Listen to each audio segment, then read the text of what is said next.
Cloudcast Media.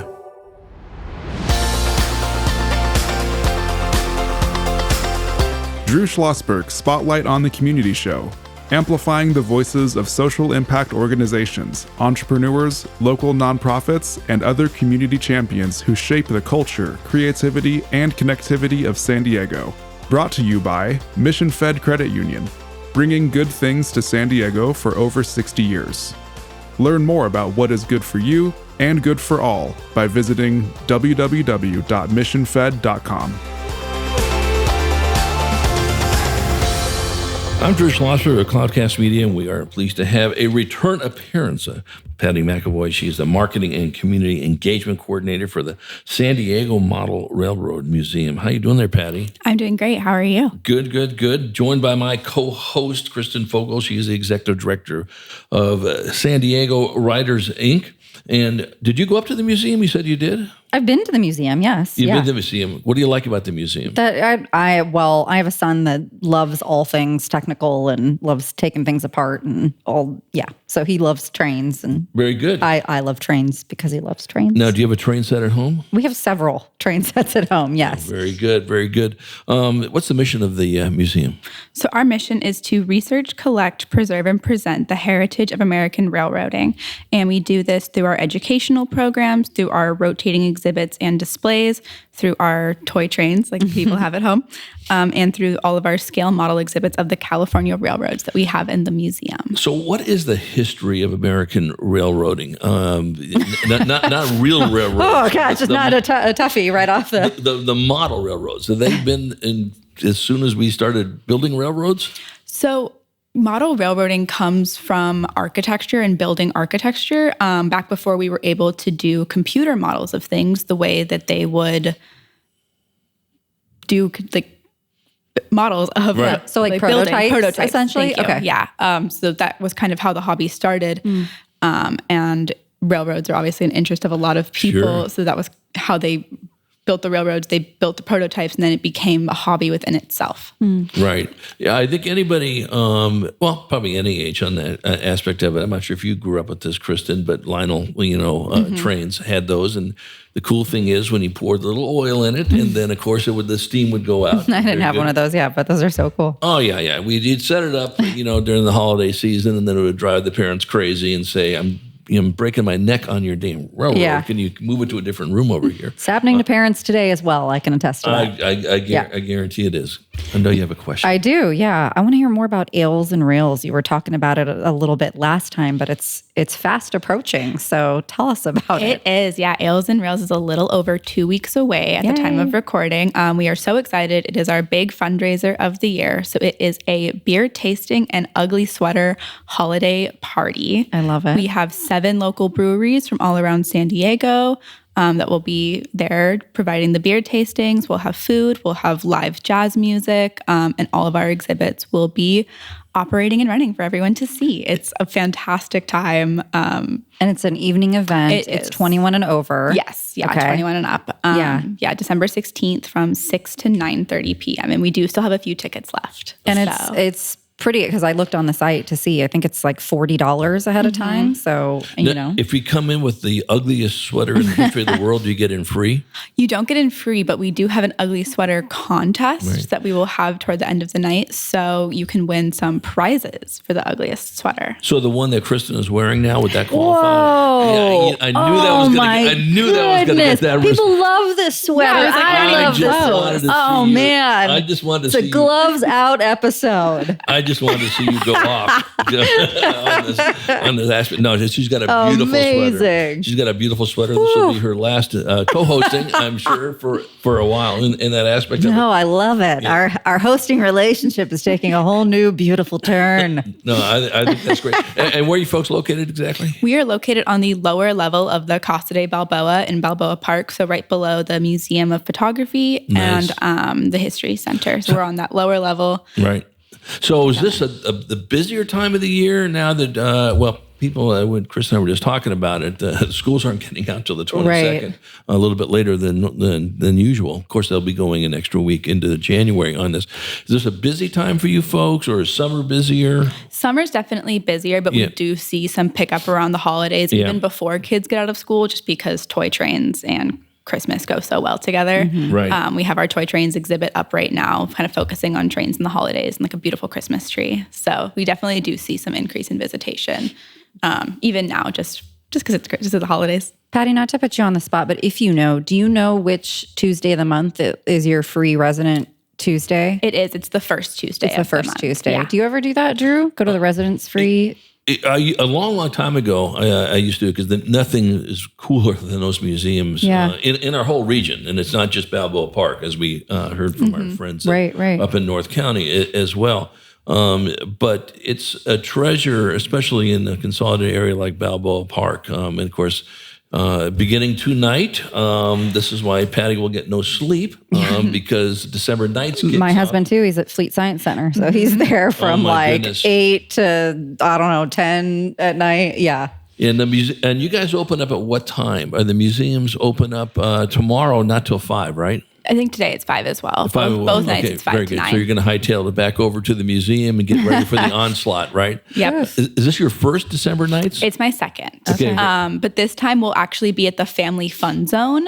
So the museum will be open, but I personally and one of our education coordinators will be over at the Family Fun Zone. So that's something the city's putting on. Okay. And it's a big kind of family activation with Santa will be there. There'll be face painting. There'll be other museums doing kind of educational booths. Now, so is that by the Comic-Con Museum? Yes, it's over at the Palisades. And near the Automotive Museum then, right? So we'll talk to that. We know where Lenny is going to be later. Yeah, exactly. Following I forgot it was December nights. Are you going? I can never go because I'm always at Liberty Station for First Friday. So I've never been to Balboa because I'm wrangling all the people at our space. But you know it goes on tomorrow too. Yeah. Okay, very good. All right, I'm going to have a call into your husband to say that you want to go all night. Understandable. Exactly. So Patty, you work with the schools quite a bit, right? Yes. Talk about that. Yeah, so we have our education department. They do fantastic work with everything they do. We have different educational programs they do. We do outreaches, and kids can also come to the museum and do programming there. We have a communities program where kids learn about the communities that we have around us and how that kind of relates to the railroads. Interesting. They do a lot of like introduction to engineering. So they learn about arches and triangles and how those are stronger shapes that engineers use to build bridges, because railroads, bridges. That's so cool. So we do a lot of that kind of stuff. Our education department is only 2 people, but they do wonderful work. We've tripled our impact in the last couple of years since we started this department. We're now reaching about 2,500 kids per school year. Wow. And about 480 of those in the last school year were Title I kids. So we were able to do the programming for them at little or no cost at all. Now, will they come into the museum, or do you go out, or a little bit of both? A little bit of both, yeah. So depending on what program they're doing, the school's budget, because you got to get the kids to the museum, but we do work with organizations to help get buses for schools as well. Right, which we talked to somebody in a recent show, I think, I'm not sure if you were on that, Kristen, about, unfortunately, buses, which used to be relatively affordable, are now off the rails. Now we're chatting with Patty McEvoy. She is the Marketing and Community Engagement Coordinator for the San Diego Model Railroad Museum. I'm Drew Schlosberg. You're listening to another edition of Drew Schlosberg Spotlight on the Community Show, the nation's longest-running community podcast. We're now in our 17th year, brought to you by Mission Fed Credit Union, broadcasting from this really nice studio they have in Scripps Ranch. Mission Fed for 6 decades have been doing just great things for San Diego for many, many years. Kristen? I'm still laughing about the ugly sweater comment. Anyway. You weren't laughing a few seconds ago, and Patty's my witness, for God's sake. We got your response on tape, too. We'll be playing that. I don't know. Those are some of my favorite friendships, so I'm glad I'm glad to know you bring the fire. I am. I wanted to talk a little bit about this 2024 fiscal campaign and what you're kind of raising money for and why that's important. Yeah, so we are raising money to redo the flooring in our Pacific Beach gallery room and our education classroom. So like we said, we have a lot of students coming in, a lot of people coming into the museum. And so the floors in those spaces have just been damaged from wear and tear. We've had some flooding in the Pacific Beach room from some storms of the past previous years. So we are looking to redo the floors in there so we can provide a better space for us to do these programs, for us to do the events that we do, and in the classroom as well, to get that looking, nicer for the kids coming in to do the programming. Yeah, that makes sense. Do people ever rent that space, or is it purely like a educational space for you guys?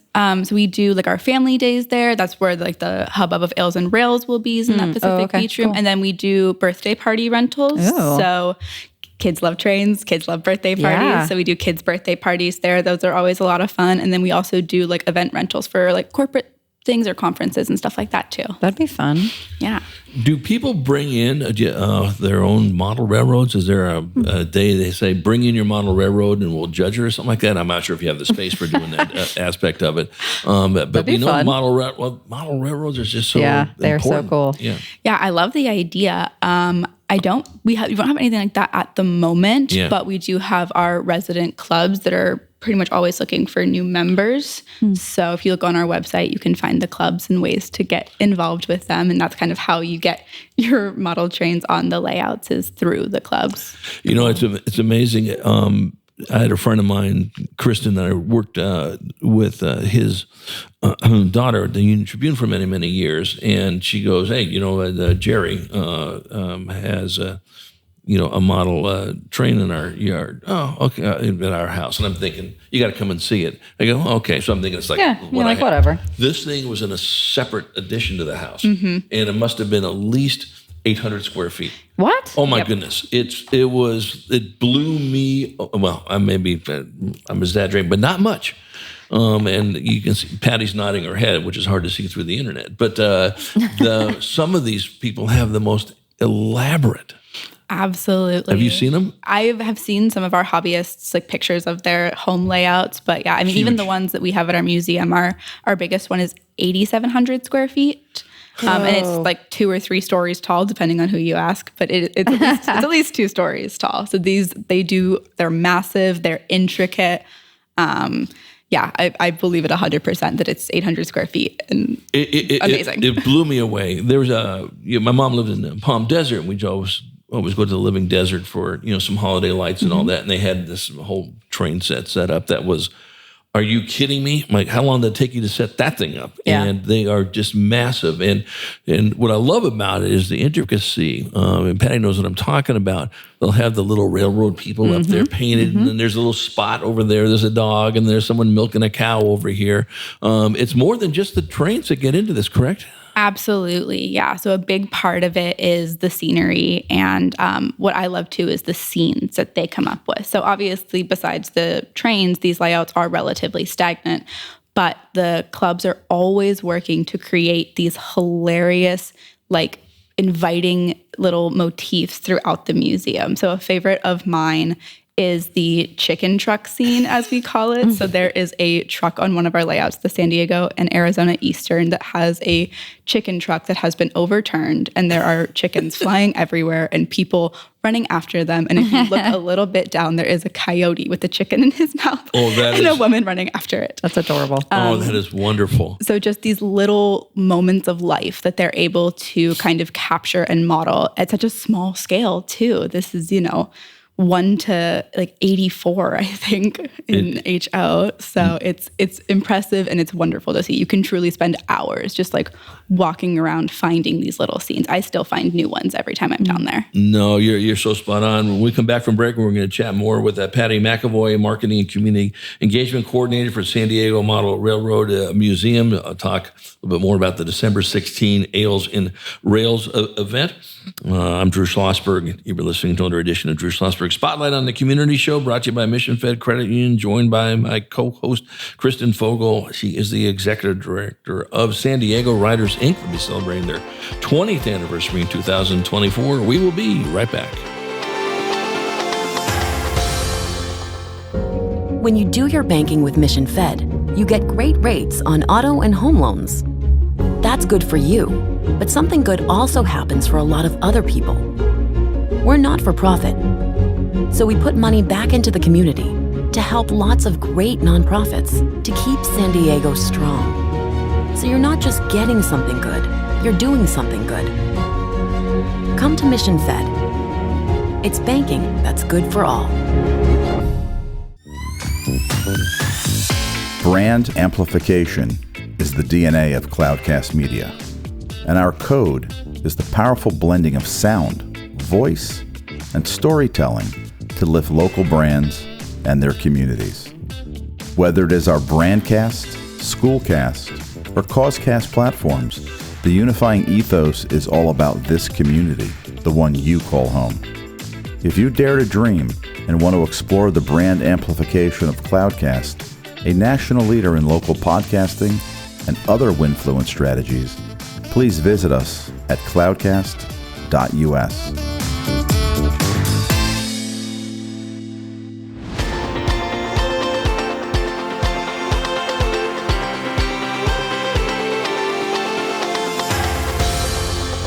I'm Drew Schlosberg of Cloudcast Media. You're listening to another edition of Drew Schlosberg Spotlight on the Community Show, the nation's longest running community podcast, now in our 17th year. We're brought to you by Mission Fed Credit Union for 6 decades. They've been doing great things for San Diegans in so many different areas. We are chatting with Patty McEvoy, Marketing and Community Engagement Coordinator for the San Diego Model Railroad Museum, joined by my co-host, Kristen Fogel.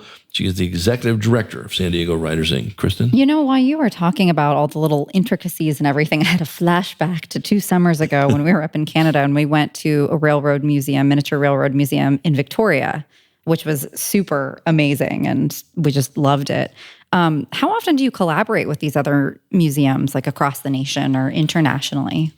We don't do as much with the international museum or across the nations, but we do love to partner with our local museums. So we love the Pacific Southwest Railway Museum over in Campo. They come to our events. We go to their events. We love working with them. And then we actually have a collaboration right now with the Timken Museum in Balboa Park. Okay. So they have their Jewels of the Season exhibit.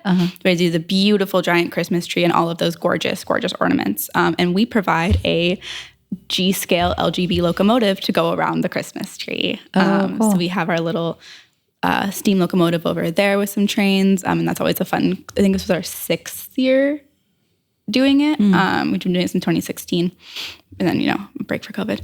But we really love that collaboration that we do with them every year. It's a lot of fun. I'm glad that you collaborate with the railroad out in Campo too. We've been out there for the Pumpkin Express, and then they do one with Santa also. Really? Have you done that? I've not, no. It's way out in Campo. You go, they like deck everything out, and like cool. during Halloween, they dress up some of their rail cars, I guess you could say, all spooky inside for the holidays, like Santa's there. It's really cool. Like if you're into railroads, you should definitely go check out your museum, take a trip out there. It's amazing. Well, and I think to the point, Patty was making, and it's true, it is the trains themselves are cool, but it's the intricacies of the people that, this person's milking a cow, there's a coyote with a chicken in its mouth, and you can come up with it.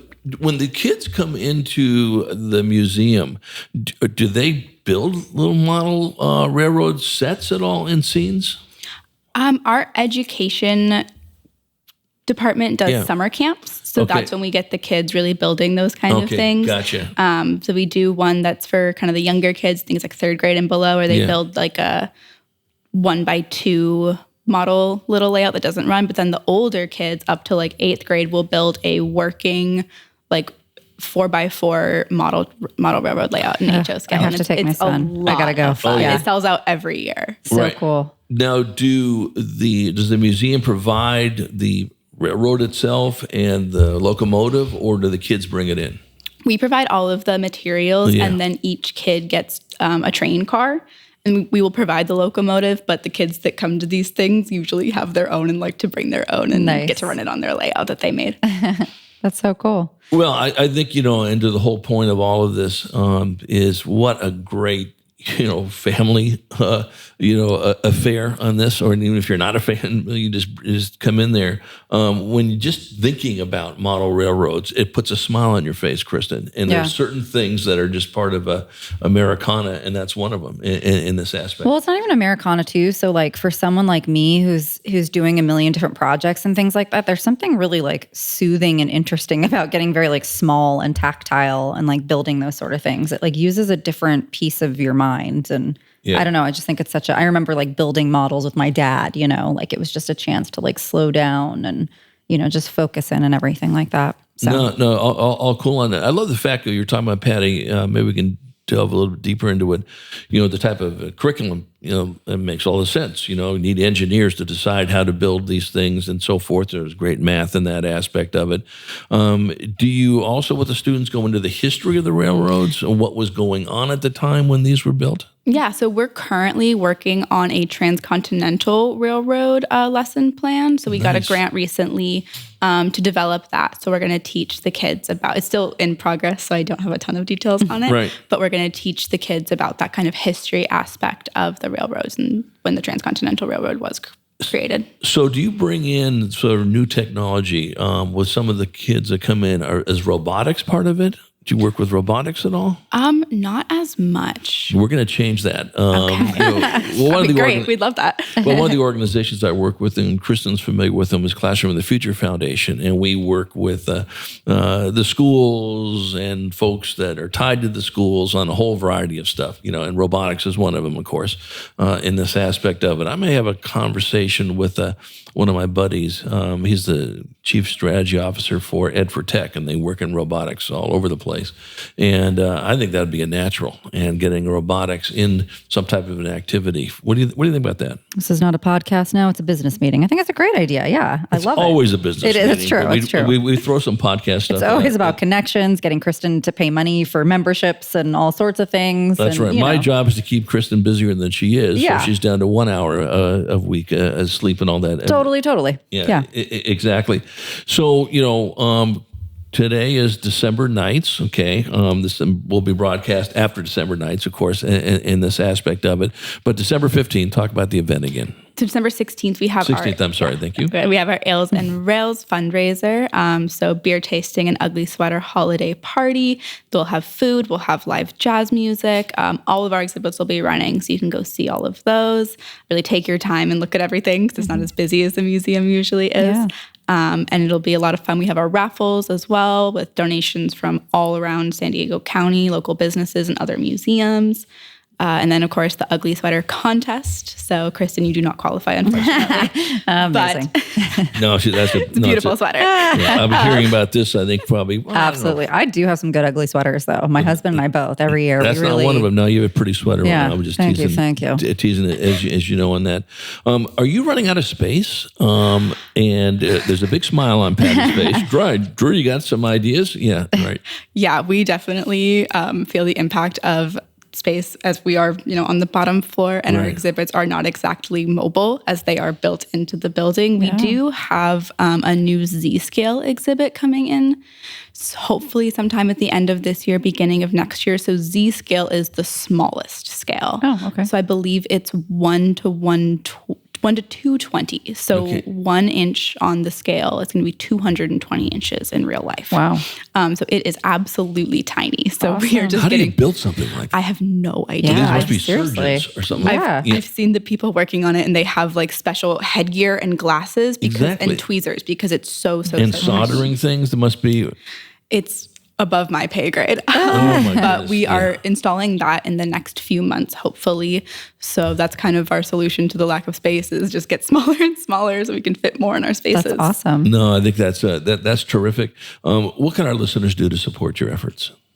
Besides go to the museum, of course. Go to the museum, attend Ales and Rails. We're also taking donations for Ales and Rails if you're not able to make it that night. And all of those proceeds are going directly back to the clubs to support our resident model railroad associations and their upkeep of our permanent exhibits. You can help us get new floors in our exhibit spaces with our new flooring campaign in 2024. And or become a member. We love our members. We love having membership. That's kind of a gift that you give for the year, and you get, a year of admission for free, Nice. discounts in the gift shop, discounts on our birthday parties and our event rentals. We love our members. We do events for them. And then discounts on Nails and Rails too. So that's great. But no, and I think that's terrific. Is there ways that people they donate model railroad stuff to you? yeah, so we do accept model train donations. We get a lot of people that have them, don't know what to do with them. So Right. our collections department will take them, and then we actually will sell them at swap meets. So we do swap meets quarterly. I believe our next one is January 27th. And that's where you can buy model railroad equipment at a very great price. So most of that is what we get through donations. And then all that money goes back to the collections department to keep our collection in great shape. So cool. I love it. And volunteer opportunities. Drew said he wanted to go and wear a conductor hat and say hello to people. Do you have that opportunity? I want to available? wear exactly. Was it, I'm trying to think, Engineer Bill. You're too young for this. You're too young for it also. I want you to Google Engineer Bill. Oh, well, I know Thomas the Train. That's about it. Yeah. Engineer Bill was, when I was a kid, which was a little while ago, was a big deal. And of course, everybody had to have the conductor hat, and then he had overalls or whatever the case may be. Kenny, my former producer, Kenny, Dad was an engineer in Needles on the Santa Fe line. Oh, cool. Yeah, exactly. So he knows all about this. Patty, always a pleasure having you in. Thanks for making a return appearance on this. Wishing you nothing but great success for December nights. And, of course, December 16, Ales and Rails. I might have to see what I'm doing that day. I know. It sounds fun. And it does sound fun. Yeah. Exactly. I will borrow Kristen's ugly sweater, and I'll come. Or conductor hat. Chunk, the son has a conductor hat, so you can borrow that too. Does he have a 5 hat? That would fit me then in that aspect of it. Patty, any final words? Just thank you for having me, and we are looking forward to the holiday season at the museum. Yeah, absolutely our you. pleasure. Patty McEvoy, she's the Marketing and Community Engagement Coordinator for the San Diego Model Railroad Museum. I'm Drew Schlosberg. You've been listening to another edition of Drew Schlosberg Spotlight on the Community Show, the nation's leading community podcast, now in our 17th year, joined by my very cool co-host, Kristen Fogel. She is the Executive Director of San Diego Writers, Inc. Hope you enjoyed the show. You've been listening to an episode of Drew Schlosberg's Spotlight on the Community Show, amplifying the voices of social impact organizations, entrepreneurs, local nonprofits, and other community champions who shape the culture, creativity, and connectivity of San Diego community. Brought to you by Mission Fed Credit Union, bringing good things to San Diego for over 60 years. Learn more about what is good for you and good for all by visiting www.missionfed.com.